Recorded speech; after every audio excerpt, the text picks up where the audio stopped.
So this talk is about mixing. It's actually, there's a lot of connections with the previous talk probably, though maybe the audience can do a better job of figuring that out than me on the fly.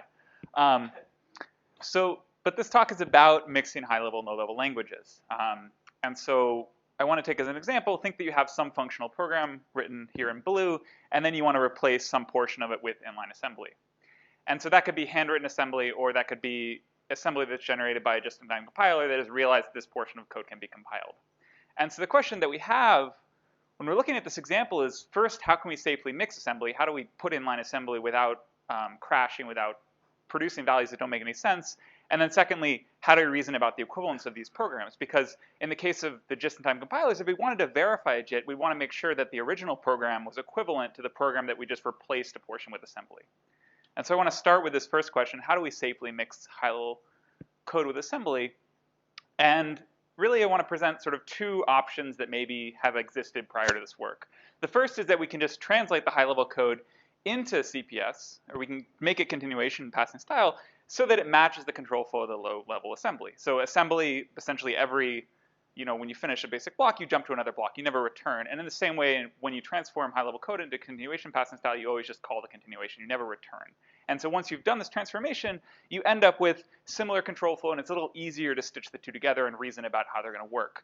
The problem, and the reason why we think this is a bad idea, is if someone's going to reason about this, they now have to reason about the CPS version of their code, which for most people is going to be essentially inscrutable.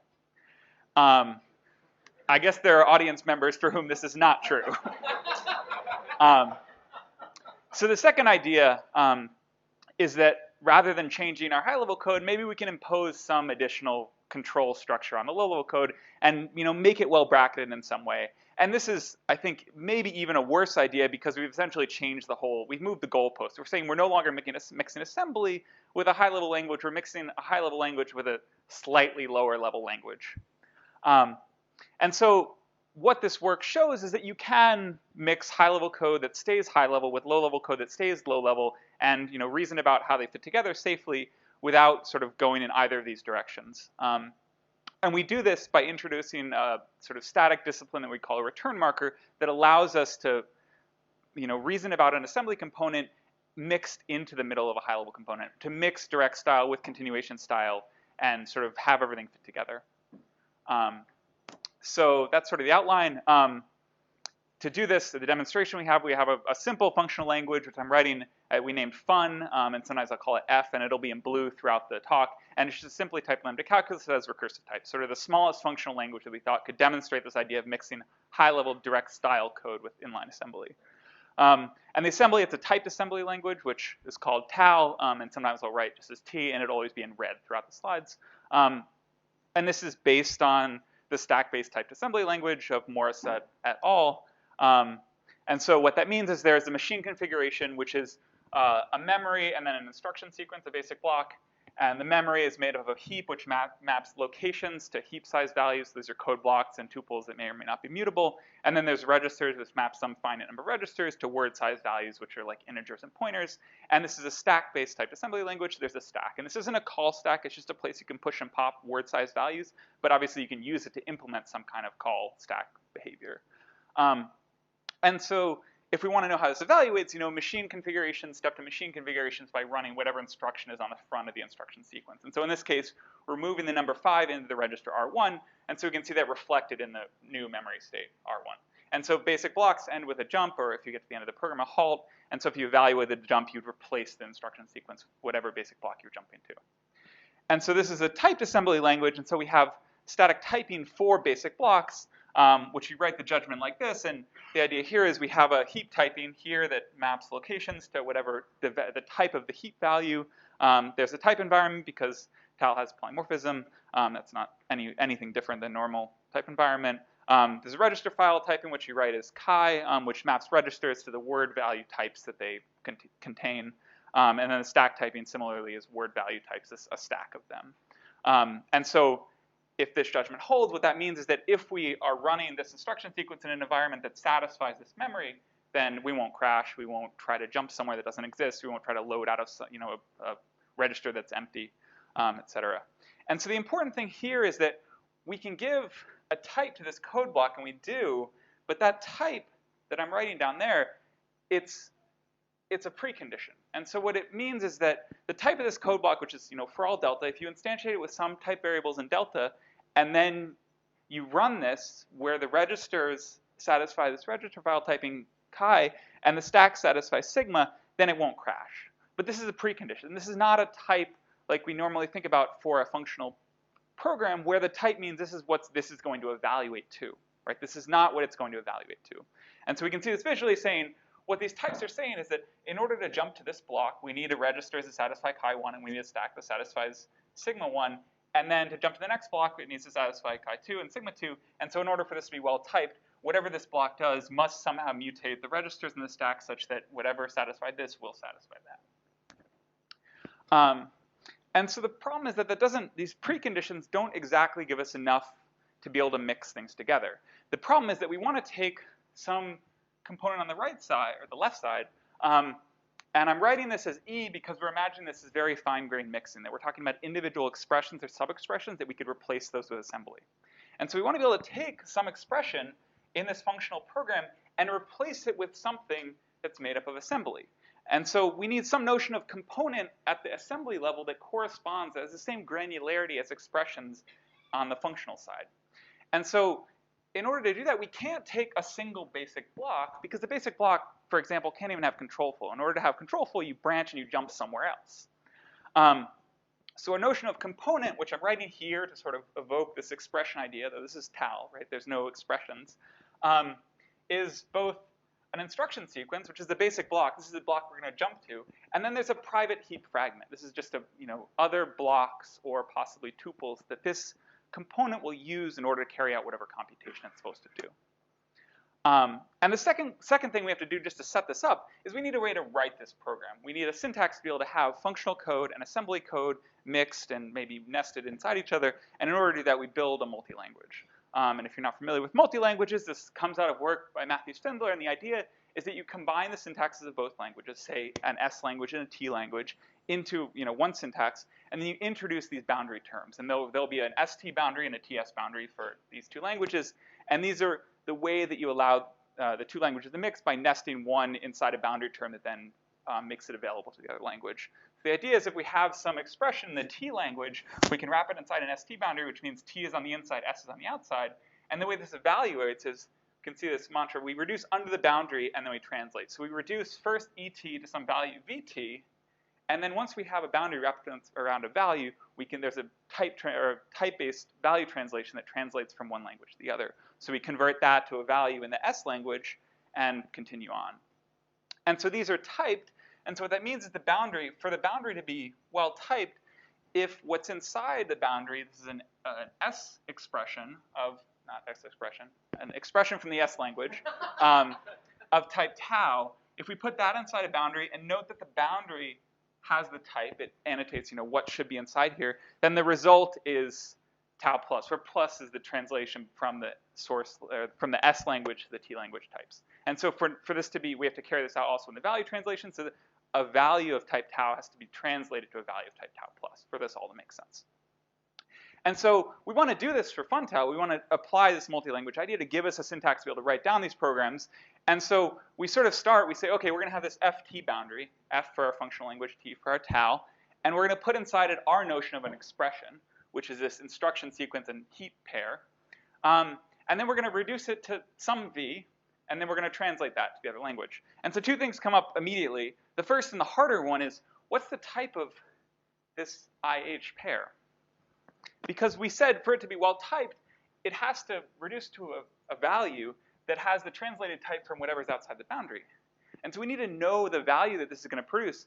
But we said at the beginning that the only types that we have so far for TAL are preconditions. They don't tell you what this is eventually going to produce. That's the first problem. And the second problem is, what do we mean by reduce? What is that V? Because the only values we've seen in TAL are word values, and it doesn't make sense that an instruction sequence is going to reduce to a word value. Instruction sequences reduce to more instruction sequences. So these are two problems we have to figure out just to be able to design this multi-language.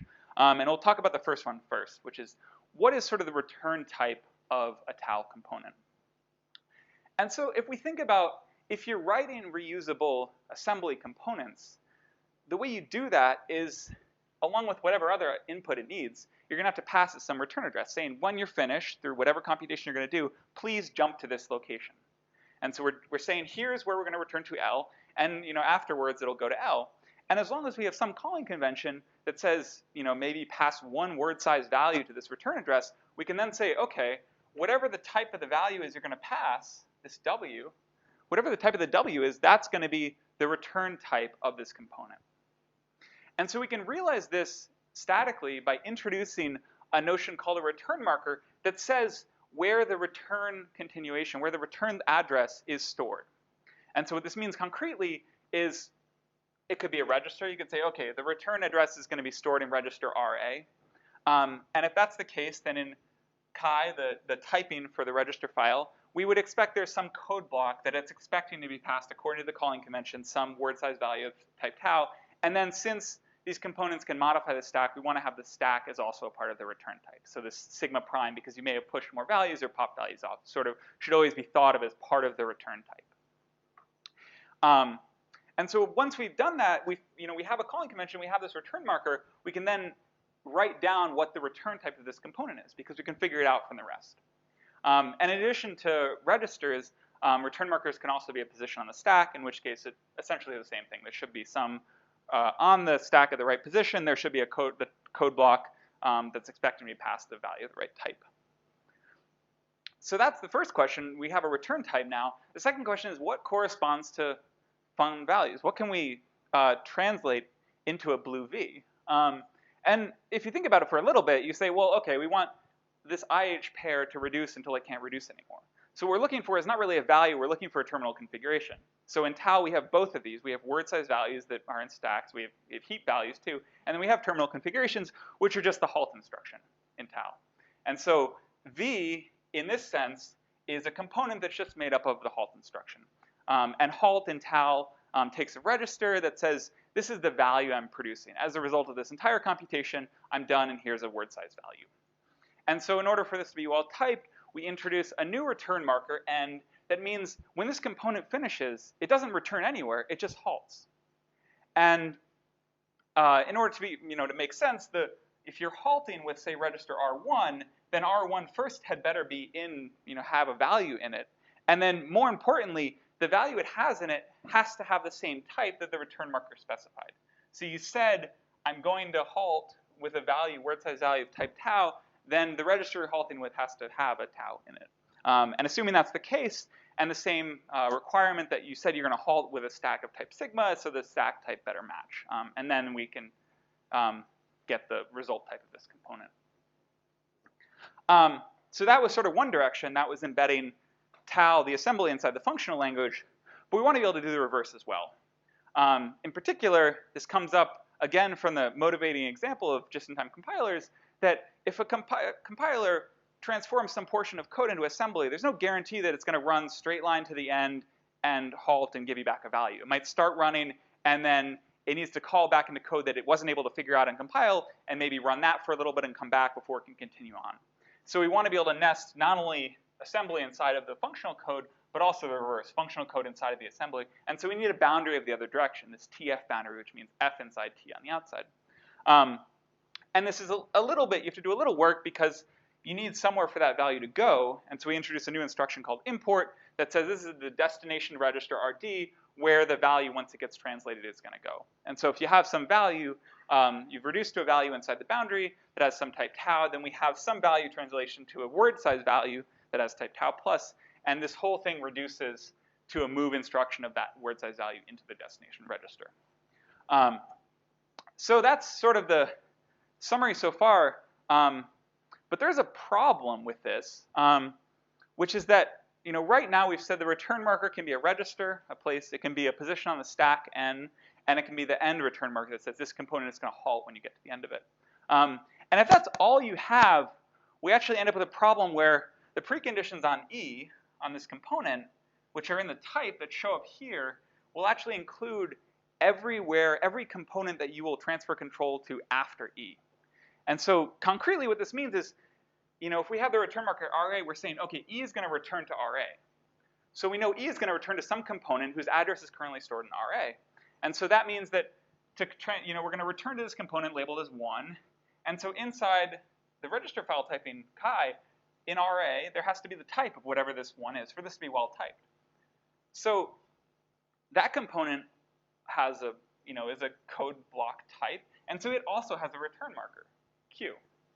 And since our only options are to have it be a register, a stack position, or end, if it's going to return anywhere else, then, Q has to be a register, and maybe it keeps going on until you get to the point where finally you've gotten to the component that's going to halt. And so you've written in this type, which will show up in the type of the code blocks, because the code blocks include the preconditions, you'll have the entire control flow after E. And this is a problem both because it seems wrong that E should know how it's going to be used, but it also really hinders reuse, because you could only call it from a place, if it's going to return to one component and then halt, you could only call it if you wanted it to halt after returning once. And so to get around this, we introduce return marker type variables, epsilon, which essentially, so we introduce a new type variable into the type environment, and that's now a valid return marker. And what that means is we know that this component E is going to return to whatever was passed to it in RA, but it doesn't know where it's going next. And so the caller is responsible for instantiating this, saying where exactly is the control flow going to go after this component. And so for example, if you were calling from high-level code, we would then want it to halt because we want to transfer back into the high-level code.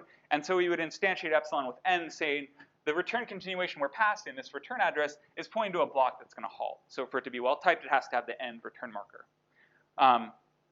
By contrast, if we wanted to, say, call it from some assembly component that's going to transfer control to some component 1, and then transfer control once it's finished to another component 2, we know that 2 is going to halt, so the type of it should have end at the top here, but the first component is not, and so it should transfer control, and so we instantiate epsilon with some other register, or possibly a position on the stack.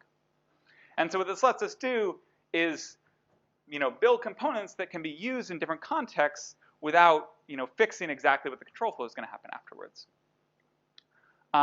So we had two questions at the beginning. First was, how do we safely mix assembly with high-level code? And the answer is we can use return markers to impose enough discipline onto the assembly, enough information so we know eventually what it's going to produce, such that we can safely embed that. And we can mix in both directions, and we won't run into type errors. We won't, end up with values that are the wrong type, and sort of the system as a whole will be sound. So the second question is, how do we reason about equivalence of these mixed programs? And so really what we want to be able to do is take two programs, say this one written in the functional language and this in some mix, and ask whether they're equivalent. And so we said at the beginning, one of the reasons why this is important is if you were trying to use this work to verify JIT transformations, you would need to be able to be talking about equivalence of programs where the programs themselves are a mix of assembly and high-level code. And so to do this, we build a logical relation for the whole multi-language. The way logical relations work, essentially, is that you can take any two expressions that have the same type, in this case, the blue type tau, and so we don't relate blue and red directly. We rather relate blue with red wrapped around inside a boundary, and we can then say these are equivalent, these expressions are equivalent if one reduces to a value and the other has to reduce to a value and the values are equivalent. And so, for example, if the blue expression E reduces to V1, then we know that this wrapped expression will reduce to V2, and then we know these values are equivalent. And so in order to define this, in order to find the equivalence on expressions on programs, we need to define equivalence on all values. And so we write that as saying V1 and V2, these two values are in the value relation at the type tau. And so we need to define equivalence of all values in the language. And so here we have blue values, and then you also need all the different red values, all the values in the language. And so for blue values, for example, for functions, which are the interesting case in general, if you want to ask if a function lambda xe1 and lambda xe2 are equivalent at this type tau1 arrow tau2, then the mantra here is that related inputs should produce related outputs. If these functions are equivalent and we give them equivalent inputs, they should produce equivalent outputs.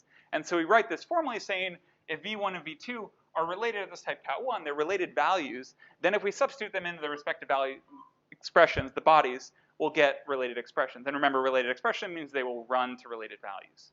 So the interesting case is asking about, what corresponds to functions in the tau side. The values we have are code blocks. So that's the only thing that lives on the heap. There aren't expressions, there aren't components, they're just code blocks.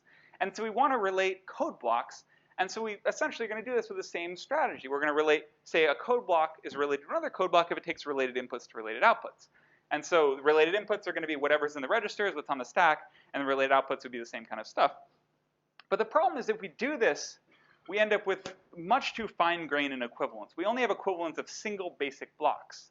What we really want is equivalence of these components, this idea of the block may call to other blocks and do all sorts of stuff before it eventually returns.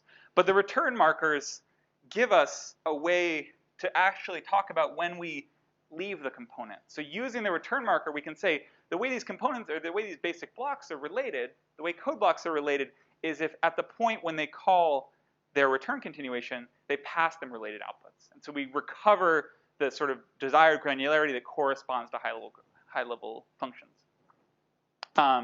So the answer of how to reason about equivalence, well, we build a logical relation and we rely critically on the return markers in order to get the right level of detail on the equivalence of code blocks. So in terms of future work, we think there's a lot of interesting things to do to verify certain kinds of JIT transformations, in particular ones that are just replacing code with code. Also, more generally, we think this can be applied to compiler correctness, compositional compiler correctness, where you can phrase that as equivalence of a source term with the compiled term within the multi-language, and we have the formalism for most of that and are sort of working on that, which is an extension suggested by this prior work. And we also think that we can possibly adapt this return marker idea to slightly higher level languages, languages that still have this low level control flow, but that are maybe a little bit above tau. So in conclusion, return markers allow safe mixing of components, where the high level code can remain high level and the low level code can remain low level. There's a lot more detail in the paper and a lot more detail in the tech report. And we have an online artifact where you can play around with examples to make it a little easier to understand how this stuff works, because assembly can be fun. Thanks.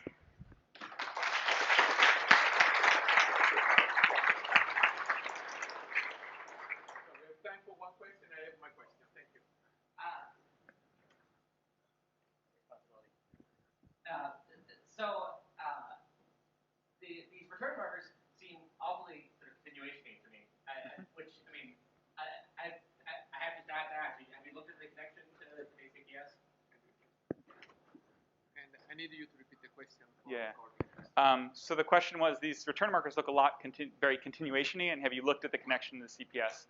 Not in depth, but certainly. I mean, we certainly thought about it, and really we were trying to construct the simplest thing that could possibly recover this control flow. And so it's certainly possible, and we sort of expect that this will make sense within sort of more heavyweight approaches, but we thought it was really interesting that we managed to get this in the same way that the previous talk was interesting, that you managed to get so much without sort of turning to heavier weight options. Do you want this?